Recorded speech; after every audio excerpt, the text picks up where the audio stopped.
फागुन 21 को निर्वाचन अघि राष्ट्रिय स्वतन्त्र पार्टी रासोपाले आफ्नो बाचापत्रमा आगामी 5 देखि 7 वर्षमा अर्थतन्त्रलाई 100 अर्ब अमेरिकी डलर पुर्याउने घोषणा गरेको थियो। यसका लागि वार्षिक 7% आर्थिक वृद्धि पर्याप्त हुने बाचापत्रमा उल्लेख गरिएको छ।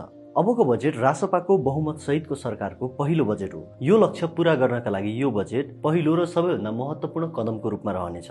त्यस्तै सरकारले आगामी 5 वर्षको खाका पनि यही बजेट मार्फत कोर्नेछ। यो बजेट राजनीतिक र आर्थिक दुवै हिसाबले महत्त्वपूर्ण अवस्थाका बीच आउँदैछ। विशाल लक्ष्य र ठूलो बजेटको चर्चाका बीच सबैभन्दा चिन्ताको विषय भने महँगीको रहेको छ। अहिले महँगी फेरि बढ्न थालेको देखिन्छ। साथै नेपालमा पहिलेदेखि नै मूल्य स्तर उच्च रहेको अवस्था छ।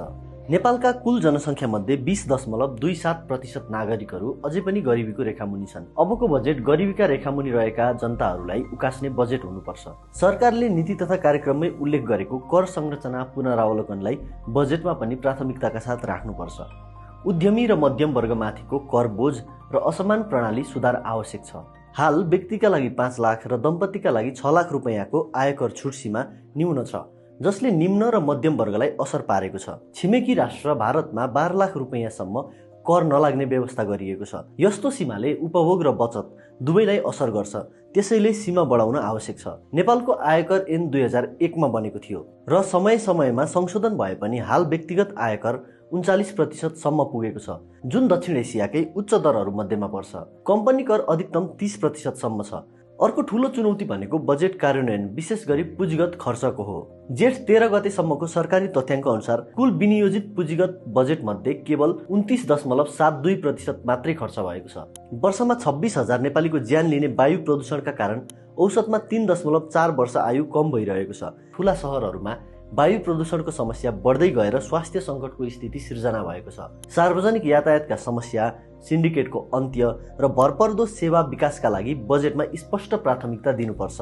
हाल सरकारले सार्वजनिक यातायातका साधनहरूको दर्ता प्रक्रिया नै बन्द गरेकाले अबको बजेटले यसलाई के गर्नेछ भन्ने पनि हेर्न बाँकी छ।